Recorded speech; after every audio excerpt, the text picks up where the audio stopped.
going on, everybody? Welcome to another edition of the NBA Slate Starter Podcast. I'm Eric, joined with my buddy Ryan as we break down Thursday's 4-game NBA DFS slate. Happy Buddy Hield Day. You did it. Way to go, champ. You made it a thing. You made it happen.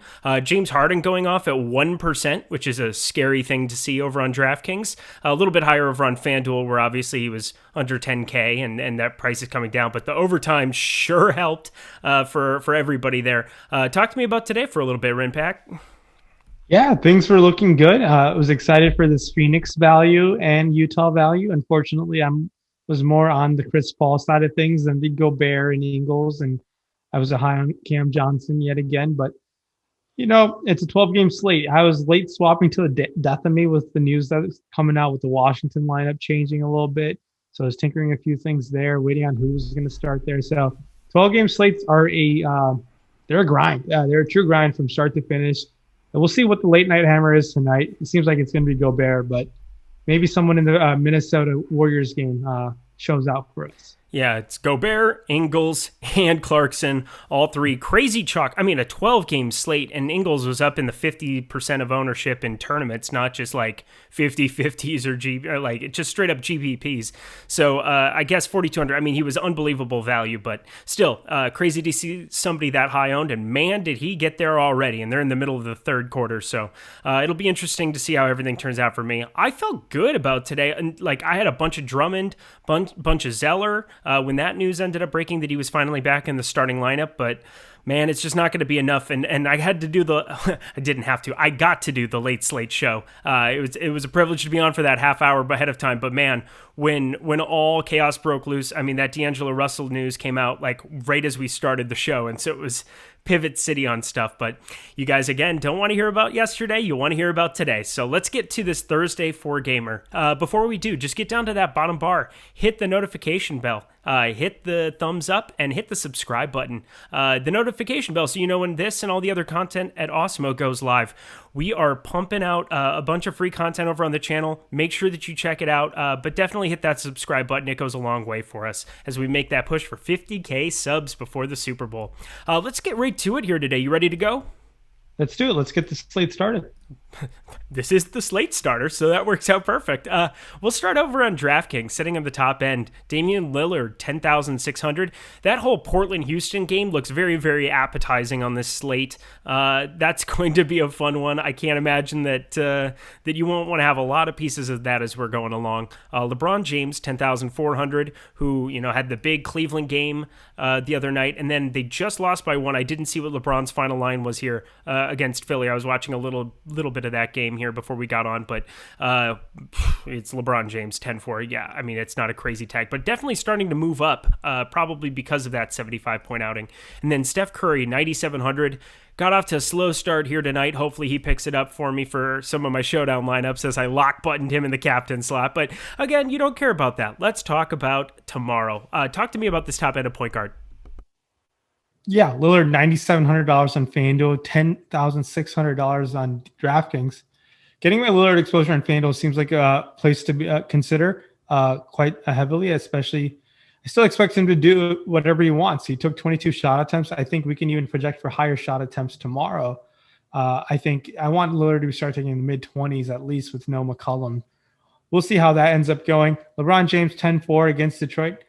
Let me guess. He's probably going to be ruled questionable sometime overnight or early in the morning. I expect him to play. It's against Detroit. They're coming off a loss. Maybe there's some minutes monitoring or something to keep in mind, but it's LeBron James. We know what the upside can be. Steph Curry, $9,700 against Phoenix. That's going to be a fun game going up against Chris Paul. They've had their fair share of battles over the years. I like Curry on both sides, $9,800 on FanDuel. I like the other side of things as well. I like Chris Paul a decent amount, $7,400 on FanDuel and $8K on DK. So I know Chris Paul is probably going to be burning a lot of people today if he doesn't manage his way to getting there to high 30 fantasy points at least. So I'll be willing to just go right back to him because I think I know what Paul's upside is. We saw it against Denver last couple of times out. It's something we should definitely be considering. Chris Paul. John Wall, I think playing only 24 minutes was a little concerning. Granted, they did blow them out. So they did come out with the news that they were going to monitor his minutes beforehand. So Let's see, maybe it's gone 21-24. Maybe he goes up to 28 at least. Maybe the game stays a little closer for us to take advantage of. And I think we need to talk about the Clippers situation. How do you feel about Reggie Jackson, Eric, going back to someone that you were really high on last time he was on the slate?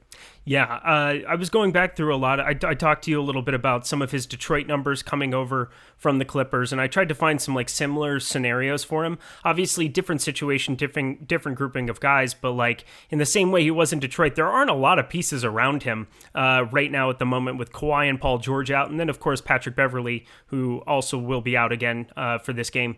Reggie Jackson, 7K. I'm still willing to go there. However, what I do expect is that the ownership is going to follow a little bit more than the 5% that I got on DraftKings the other night.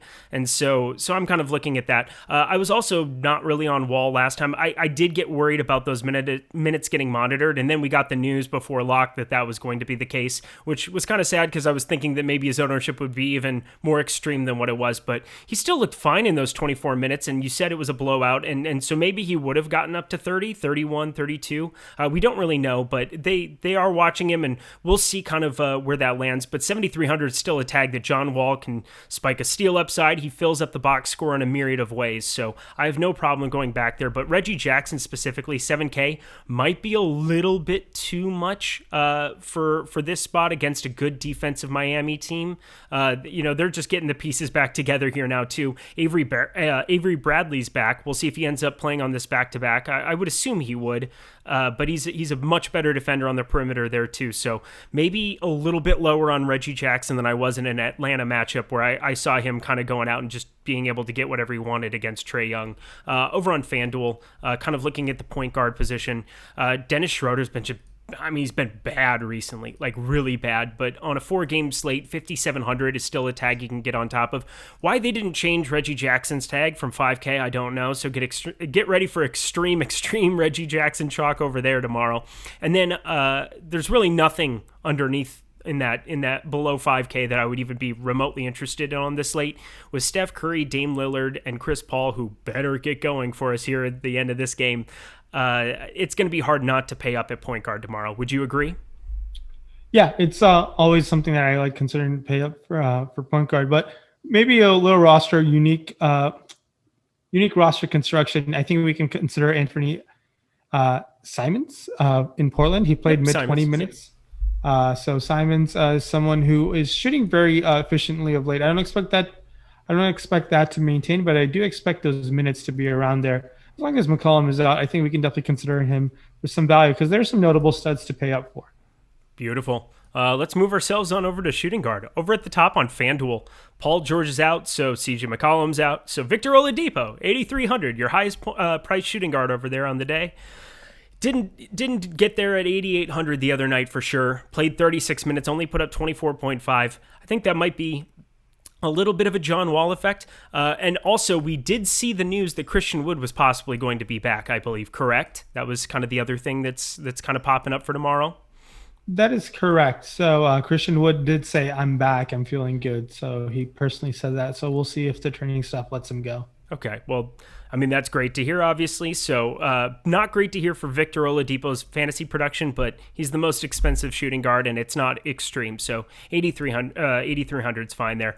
Devin Booker, he's 7,600. He sat out for the second game in a row here. We'll see if he ends up firing it up for tomorrow. 7,600 would obviously be a tag you would have some interest in if he were to be back. Andrew Wiggins is all the way up to 7,400 over there. After coming off of the one big Minnesota game, we'll see where he ends up at again tonight. I keep saying that over and over. I guess everybody's on a back-to-back for the most part. I'm not sure.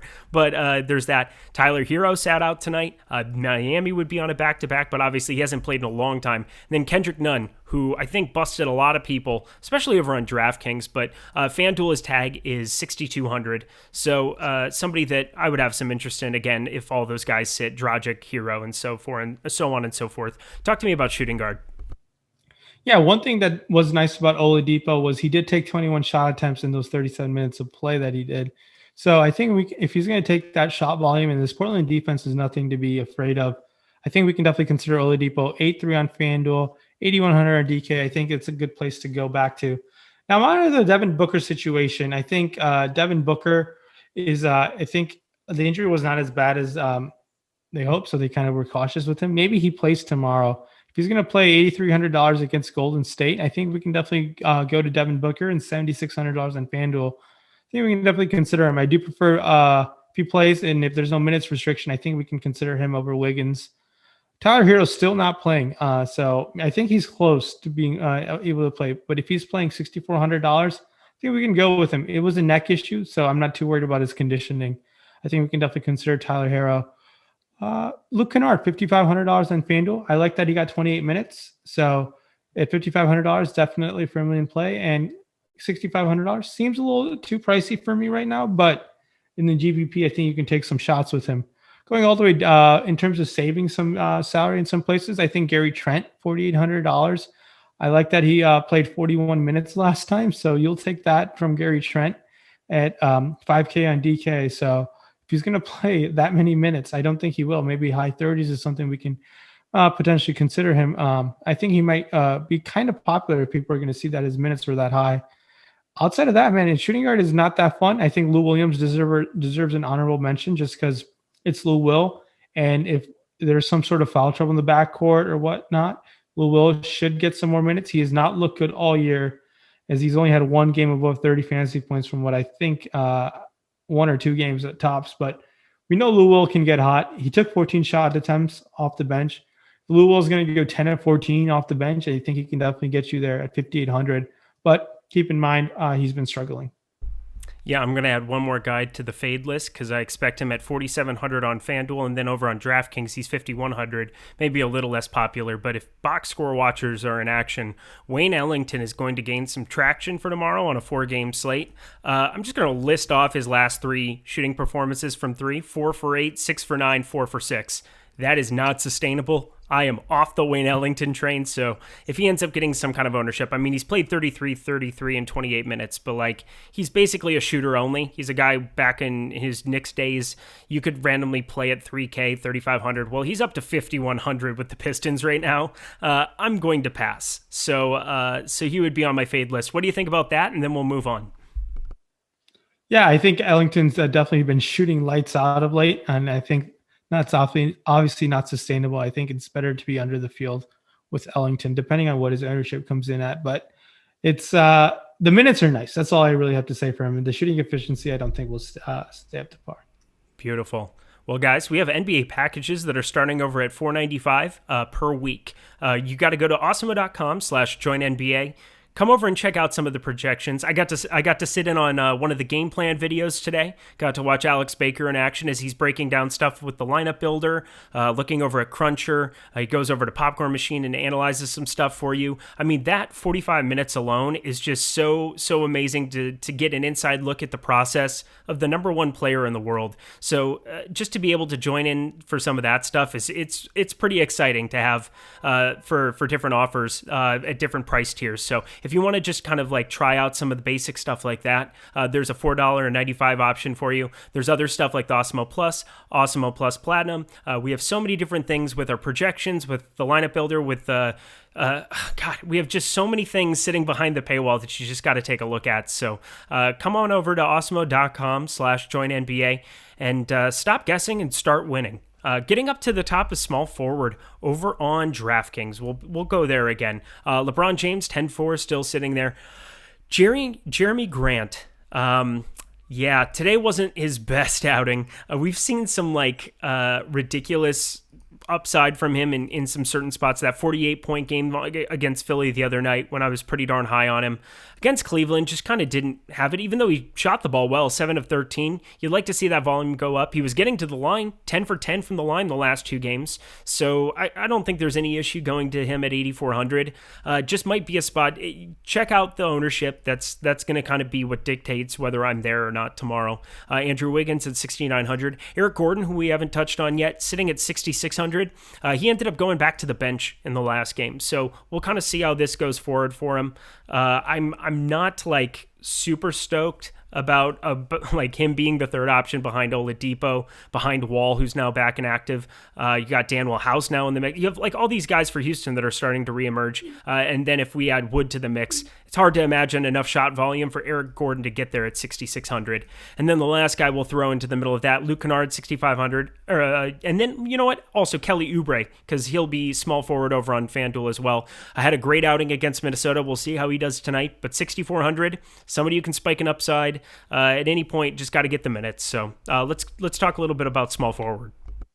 Yeah, LeBron James obviously has small forward eligibility on DK. I think obviously it's LeBron James. We need to consider him. I think we know he could be potentially the highest scoring player on the slate, 10-7 on FanDuel. Keep in mind, Jimmy Butler, there was some hope that he might return this week. So keep in mind with the Miami situation, taking on the Clippers, Butler has not played in a long, long time. So I do think they will ease him back in. That's just an assumption. Keep in mind, read the coaching notes. I think Miami beat reporters are one of the best in the industry in providing us clear news on what's going to happen with Spoelstra and any minutes restrictions. Kelly Oubre, $6,300 against his former team. So I think we can consider Kelly Oubre. He is not off to a fine start right now, I don't think. So maybe 6,300 might be a little too expensive for many, but it's a short slate. I think we know what Oubre can on FanDuel he can do with picking up those steals and blocks. So with those peripherals can get you there. Carmelo Anthony played mid 30 minutes last time. Put up 22 real life points, took 21 shots, man. 5,200 against one of his former teams against Houston. So we know what Houston did to Carmelo. Obviously, it's been a couple of years and Carmelo is finally finding a nice place to cap off his career. But $5,200, I think we need to consider Carmelo Anthony, especially on FanDuel where you roster too. Other small forwards on DK, Gary Trent has a small forward eligibility. Nick Batum, 6,300, has looked like the Charlotte Batum of the last couple of games. So we'll see what until last game when he broke my heart. But that's beside the point. Keep on going. Batum against Miami, at 6,300 seems a little bit expensive. I think maybe saving the $1,300 and going to Morris after he burned everyone. I think might be the better I think situation. They both burned everybody. I mean, I'm looking at this position. This is kind of like a very, very make or break, interesting position at small forward. Obviously, on DraftKings, you've just got to play one, and I probably will in a lot of ways as I'm going through some of this. I mean, Cameron Johnson, Jay Crowder, depending on how this Devin Booker news shakes out for tomorrow, that's going to be a big piece to look at. By the way, Chris Paul got there. I don't do many live look-ins, by the way, but he's at 43, so I thought I'd cheer you up a little bit as we're going. So, and there's 6 minutes left, so yay basketball. All right, keep on moving. Sitting also there, somebody that I kind of had some random interest in, was kind of thinking maybe the minutes would get there here at some point. David Nwaba, who just keeps going off at low ownership. He ended up only playing 23 minutes in the last game. I guess it was because of blowout, but I had a little bit, like a tiny bit over the field. I just didn't know about the John Wall minutes. And so I think with Nwaba still kind of there, Oladipo's obviously kind of plugged in to play as much as he wants and do whatever, but as House is working himself back into shape and getting back out there as well, some of these other Houston parts, Nwaba's looked great the last three. In limited minutes, continues to put up over 30 fantasy points in certain spots. So at 5,100, if you're looking for like a low-owned guy, he's somebody that I'm definitely going to take some tournament darts on, just because if the minutes were to somehow spike or this ends up turning into some kind of a route of whatever kind, David Nwaba has been like a higher fantasy point per minute guy of late. So wanted to throw him in as well. Anybody else to finish out the position? I think if you want to take some GPP shots with Josh Jackson is someone, and Jay Crowder, who has small forward eligibility, has been getting the minutes, but $5,500 does seem a little too expensive for me. And Duncan Robinson on FanDuel, $4,700, just because we know what his upside can be with threes. But I think onto the power forward position we go. Don't play Jayshawn Tate. That's the other one. Okay, as we go off to power forward, if you could, just at the bottom again, I just want to remind everybody, hit that subscribe button and that like button. Also, we loved having the interaction yesterday, going back and forth in the comments section. Let's try the same thing. You want to run it back, Rinpack? Should we run that back? Yeah, let's do it. So for those who are watching, just leave your favorite play on the slate in the YouTube comment section. Also, make sure to subscribe to us on the YouTube channel and the Apple Podcast feed. Leave us a nice review. Those reviews really help us out a lot. And those subscriptions on Apple Podcasts definitely help us out a lot, more than you would ever realize. And we're a fun guys. You know, we like the game of basketball. That's terrible Kawhi impression. Here we are, top of power forward, Anthony Davis, 10,200. There's not really a whole lot to say. He's going against Detroit, so I bet he could get on top of like a little bit of an upside against Mason Plumlee and Jeremy Grant. That's just a guess. I'm just guessing. I bet you get there a little bit, Rimpack. I bet I'm there too. Christian Wood 9,500.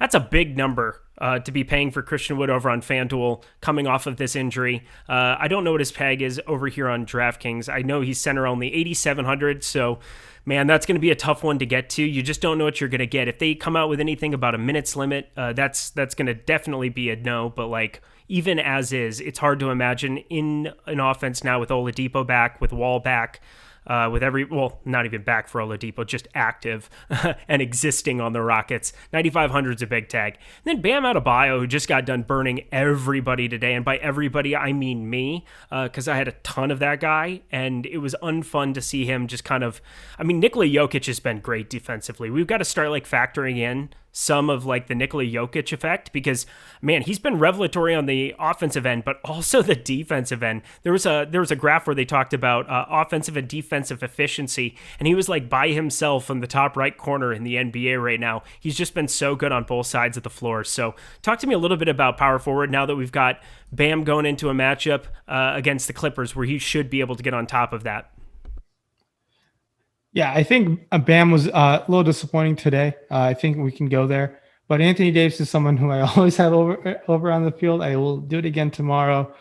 And against this pretty woeful Detroit team. He did play 35 minutes. He was really disappointing in terms of being under 9K. 9K today. Now he's under 9K. I like Anthony Davis quite a bit. I think he'll have some pretty significant ownership. I think we can consider Surge, $6,200. I think that playing around just under 30 minutes was nice. Think there's merit to maybe he plays a little bit more for the Bam Adebayo matchup, but we'll see how that ends up going. Other options to consider, man, it's really gets ugly real fast after Jay Crowder on FanDuel, and we have to unfortunately roster two. I think we can consider Harry Giles potentially. 17 played 16 minutes last time out, and in a place where we might need to save a little money, I think Harry Giles is an option, but it's a super risky play because we just know he's not getting many minutes over there. Draymond Green is under 5K. I know. Stop making it a thing. Stop it. It's not a thing. Don't just let it go. Let it go, Rinpack. I guess Buddy Hield happened one time, so I guess Draymond Green could have happened one time, but that's going to be a pass for me. But go ahead, plug the people why you want to play Draymond Green again. Because on FanDuel, you have to roster too. So in terms of roster construction, you kind of really tough to spend up for Davis and Bam. You'll lose out on potentially a Lillard or Curry in other places, and the opportunity cost is kind of rough to fade a Lillard without no McCollum. So that's why I only have interest on FanDuel where you have to roster two. Okay, over there in DK, that's fair.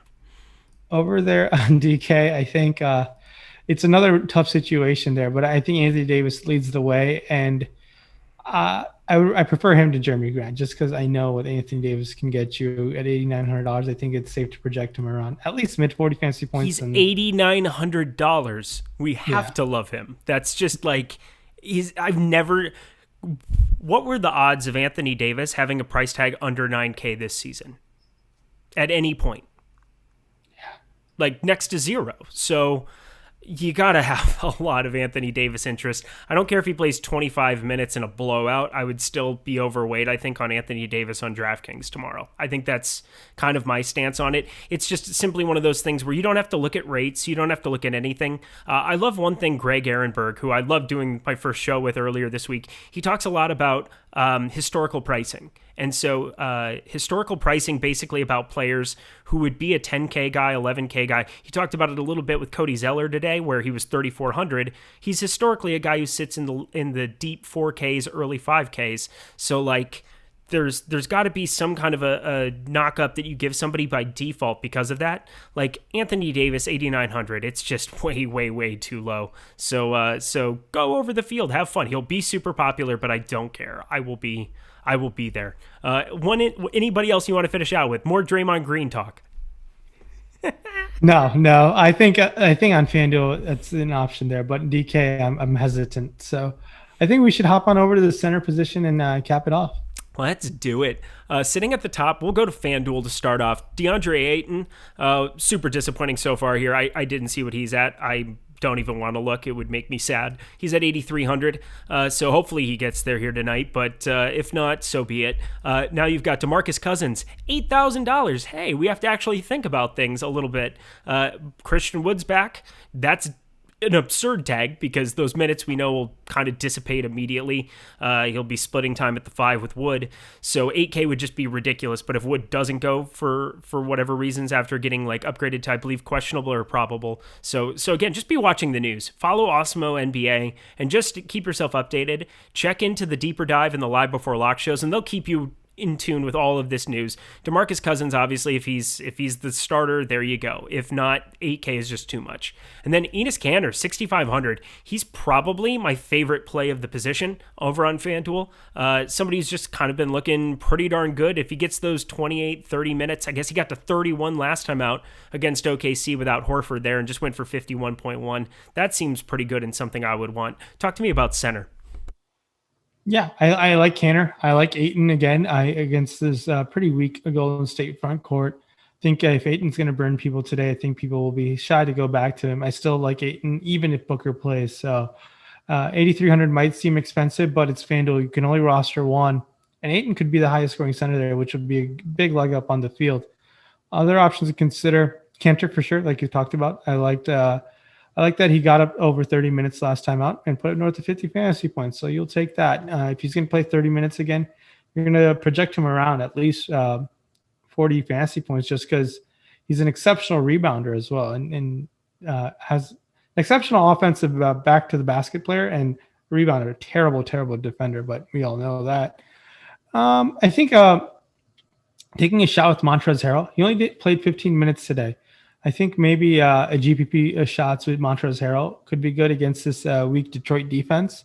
And he's $5,800 on DK. So that's a way to get, I think, a little different. And if Harrell gets going, I feel like Vogel might just leave him out there to do his work and kind of let LeBron and AD rest a little bit at times throughout the game. But that's all like me taking a leap of faith, hopefully that Harrell might get hot. But it's a kind of a different play on FanDuel to consider. Zubac, I like that he played 18 minutes, but I think there's some opportunity to play a little bit more against Miami potentially. But it's Zubac. There are times where Zubac gets going. He put up 13 and 10 in 18 minutes. That's really impressive. So we know he can produce once he's on the court.